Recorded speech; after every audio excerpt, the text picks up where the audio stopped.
Remember when a phone wasn't just a phone? Remember when it was a BlackBerry? That little brick with the keyboard and the red blinking light, the click of the keys, the feeling that you were getting things done. That device was Canada in your pocket, and for a few years it owned the entire world.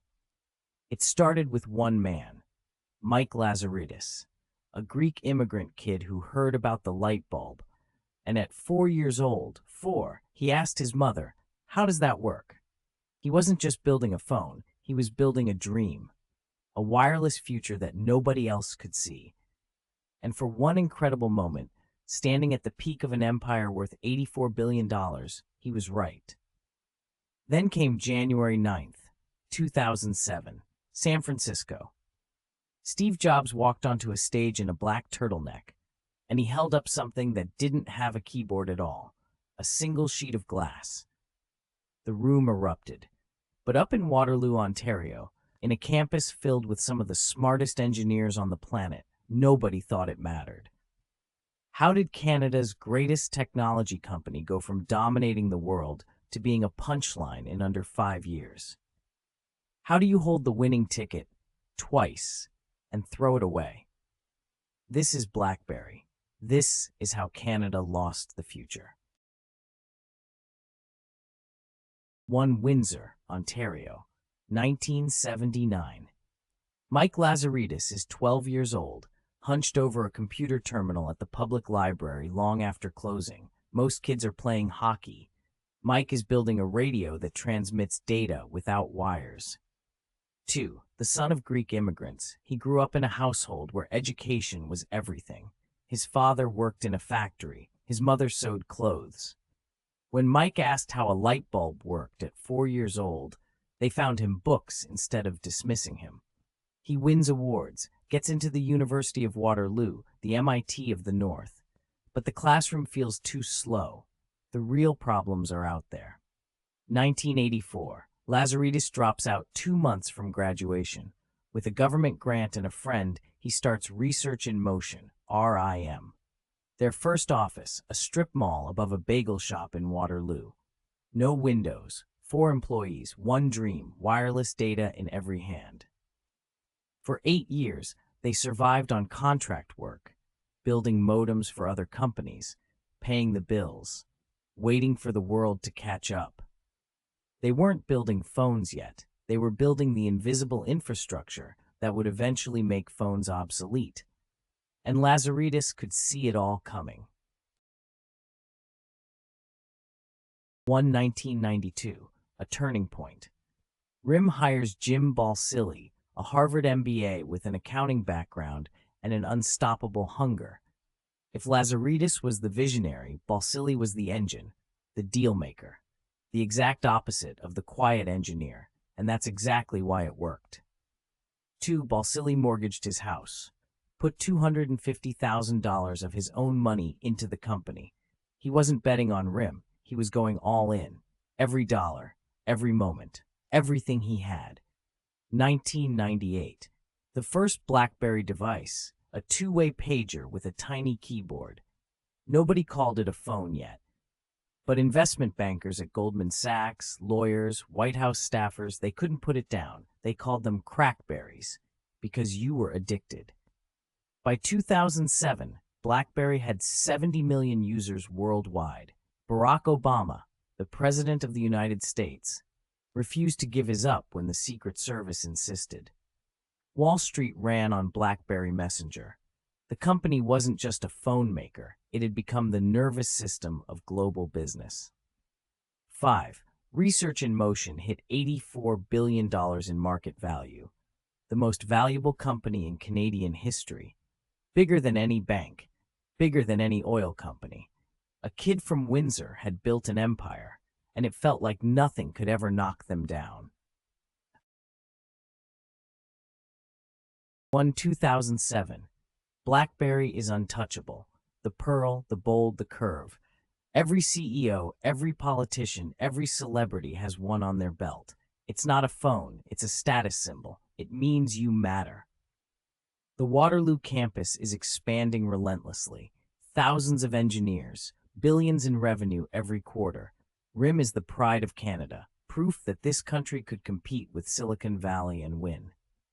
The crown jewel, the Network Operations Center, the NOC, 24 hours a day, 7 days a week, 365 days a year. It never went down, not once, not in a decade. Governments trusted it with state secrets. The NOC was the beating heart of the empire, and everyone believed it was unbreakable. Mike Lazaridis would walk through that campus, and every employee felt it. We're changing the world. From an hour west of Toronto, in a city better known for insurance than innovation. Here, at the center of everything. But at the very top, at the exact moment when it all seemed permanent, the ground was already shifting, quietly, thousands of kilometers away, and nobody in Waterloo was looking down. 1 January 9th, 2007, Moscone Center, San Francisco. Steve Jobs takes the stage in his signature black turtleneck. He stands before a packed auditorium. He knows he's about to change the world. Again. This is a day I've been looking forward to for 2.5 years. He tells the crowd he's introducing 3 products. A widescreen iPod, a phone, an internet communicator. He repeats it. An iPod, a phone, an internet communicator. Are you getting it? The crowd is laughing now. These are not 3 separate devices. This is one device, and we are calling it iPhone. The room explodes. No keyboard, no buttons, no stylus, a sheet of glass that responds to nothing but a human finger. It's not a business tool. It's a computer in your pocket, and it looks like magic. But in Waterloo, Jim Balsillie watches the keynote. He's calm. He's confident. He tells his team, "This is a consumer toy. Our customers need security. They need email. They need a keyboard." And he believed every word. Mike Lazaridis examines the iPhone through an engineer's eyes. The device is consuming 2/3 of the network bandwidth reserved for 100 regular phones. His mind processes the math instantly. The carriers can't handle this. The networks will collapse. Technically, he was right. But he missed the point entirely. Nobody cared about bandwidth efficiency. They cared about the feeling, the delight of touching glass and watching it respond. Apple wasn't selling a phone. Apple was selling the future, and the future had no keyboard. 1. BlackBerry's response should have been swift. Instead, it was denial, the most expensive denial in corporate history. First, they laughed. Nobody will type on glass. Then they tried to copy it. The result was the Storm, a touch screen with a screen that physically clicked. The concept was clever. The execution was miserable. Reviews called it one of the worst phones of the year. Returns piled up by the thousands. Meanwhile, Apple kept shipping iPhones faster and faster. Then Google launched Android, a free operating system for any manufacturer. Samsung, HTC, Motorola. An entire industry of touchscreen phones flooded the planet. BlackBerry's market share began a slide nobody could stop, 20% to 10 to 5. It was happening too fast for anyone in Waterloo to process. 3. The Playbook tablet was supposed to save them. Balsillie promised native email. He said it on stage. When it shipped in 2011, it didn't have it. To check email on the BlackBerry tablet, you needed a BlackBerry phone. The reviews were savage. The sales were worse. Hundreds of millions in unsold inventory. 4. The stock spiraled from $148 to $80 to $40 to $14. $84 billion in market value evaporated. Employees watched their stock options, their retirement savings, their futures disappear in real time. In 2011, a memo leaked, the burning platform. A senior executive laid out the disaster in brutal detail. We are standing on a burning platform. We need radical change. The memo made international headlines. The world watched a Canadian icon burn. 6. Lazaridis and Balsillie were forced out in 2012. 28 years, and the founders were sent home from the company they built. New CEO Thorsten Heinz arrived with a plan. BlackBerry 10, a complete rebuild. It was a good operating system, but it came 3 years too late. Nobody cared anymore. The layoffs came in waves. 5,000 jobs gone, then 4,000 more. Waterloo stopped expanding and started emptying. At its lowest, BlackBerry was worth less than $3 billion. From $84 billion. That's not a decline. That's a demolition. In less than 5 years. 1. So what survived? The name? Barely. BlackBerry still exists, a quiet cybersecurity company under CEO John Chen. It doesn't make phones. It doesn't make headlines. It protects data. It's not glamorous, but it's alive. A ghost of an empire, still breathing. 2. What was lost? A generation of Canadian ambition.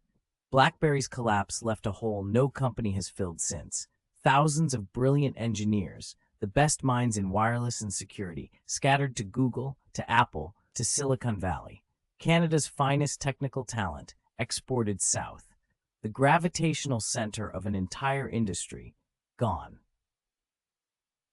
3. Mike Lazaridis still lives in Waterloo. He poured hundreds of millions into the Perimeter Institute for Theoretical Physics, a world-class quantum research center.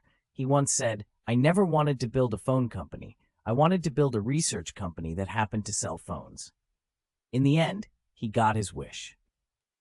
Jim Balsillie founded the Center for International Governance Innovation, advising governments on why Canada fails to turn inventions into global companies. Still fighting, still believing, still trying to make sure what happened to BlackBerry never happens again. The BlackBerry story was never just about a phone.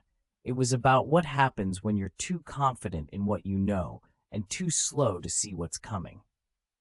Mike Lazaridis was right about wireless data once. He was right about the iPhone crushing carrier networks, technically. But being right isn't always enough. Sometimes the people who change the world aren't the ones with the best technology. They're the ones with the best story. And Steve Jobs, standing on that stage in a black turtleneck holding a sheet of glass, told a story the entire world believed. Canada built the future once. A quiet kid from Windsor looked at a light bulb and asked, "How does that work?" And from that question, an empire was born. The question now is whether we'll do it again, because the next Mike Lazaridis is out there right now, somewhere in this country, asking questions nobody else is asking. And this time, we need to be ready. It's okay to fail. It's not okay to quit. Mike Lazaridis.